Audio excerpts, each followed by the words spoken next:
this week's episode, actually, that airs tomorrow, is about oil.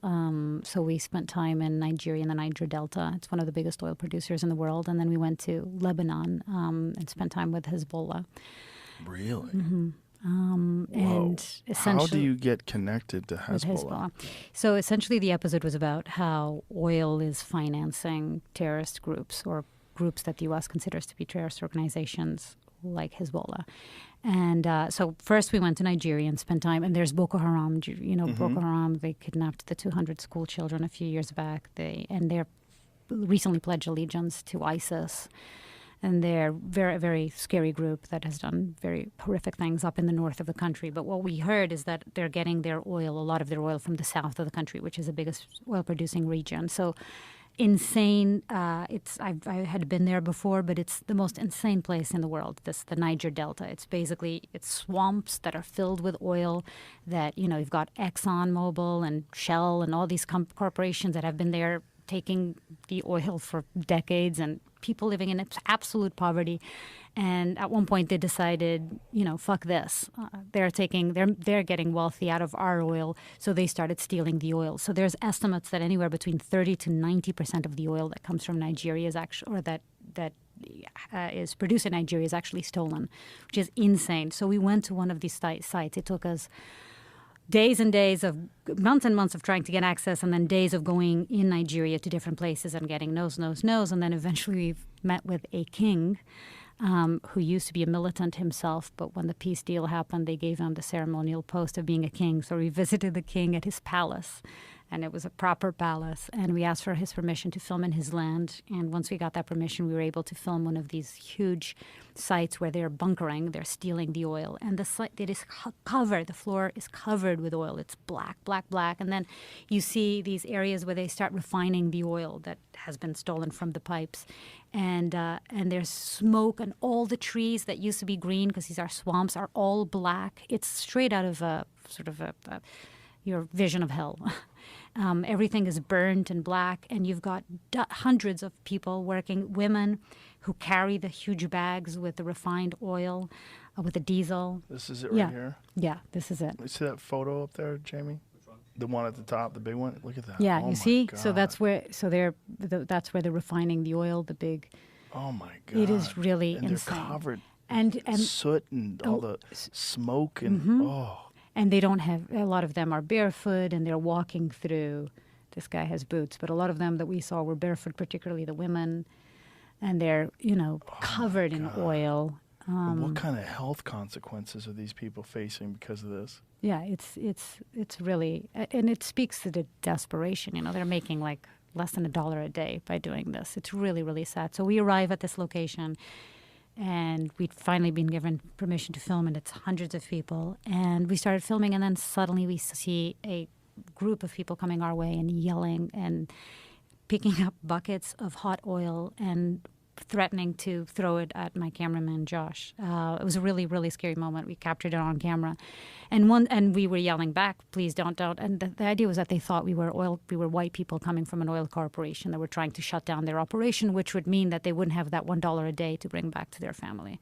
So I had to spend a lot of time showing them my press pass, telling them that I'm a journalist. I promise I'm not here as an oil corporation. I'm a journalist. And eventually it sort of calmed down, and we were able to film. But it was a crazy, crazy experience. When you're in those situations, is there a cell service where you could pull up a video of your show?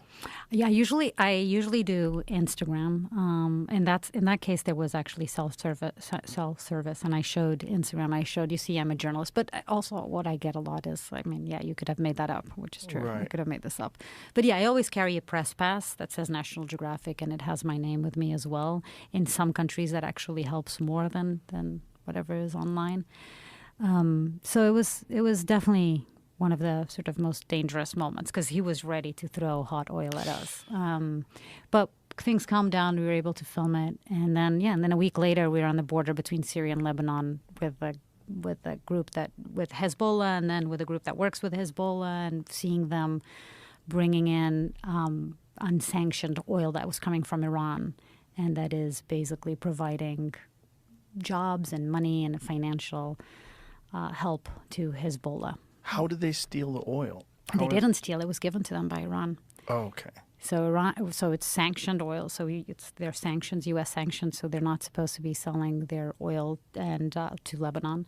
But Hezbollah did this whole sort of PR campaign where they they had these huge Iranian tankers with oil, and they paraded the oil down the streets of Lebanon, and it was basically a big fuck you to the United States. Here's what we're doing.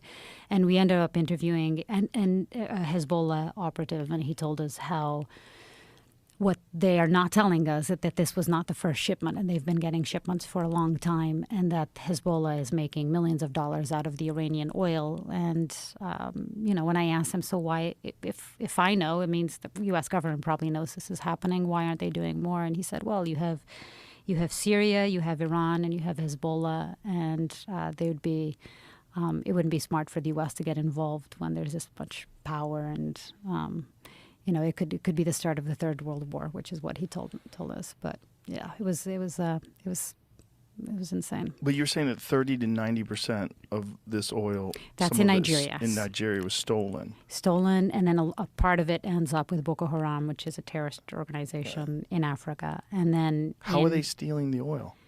With that's all stolen oil. The fields and that how you are they saw getting there, they basically make holes. They are able to take the oil directly from the pipes, the legitimate pipes that exist there from ExxonMobil and Shell and other corporations. And they're able to take the oil out. It's what's called bunkering. It's the stealing of oil. And then they refine it there. And then they put it in these gigantic plastic bags. And the women usually carry these plastic bags on their backs. Heavy, dangerous, hot oil, diesel in this case, once it's refined. And then they put them in cars and they smuggle them and sell them to everything from gas stations to terrorist organizations. Wow. Yeah, it's an interesting thing because I think we all think of, when you think of terrorist organizations, you think of, how are they getting their guns? How are they recruiting people? But you don't think about the number one thing that they actually need is oil. That's what they need for everything. And then we went to a center where they were rehabilitating former Boko Haram militants and spent time with them. And they told us, it's the number one thing that we're always trying to get is oil, and how they were planning on getting into an American plane and their number one enemy is the United States. Yeah. How much has this affected you personally? I mean, you get to see some of the worst aspects of human life in a lot of ways. Some of the most disturbing aspects of human life. I do, but I always see it through the eyes as a journalist. I think that's what protects me.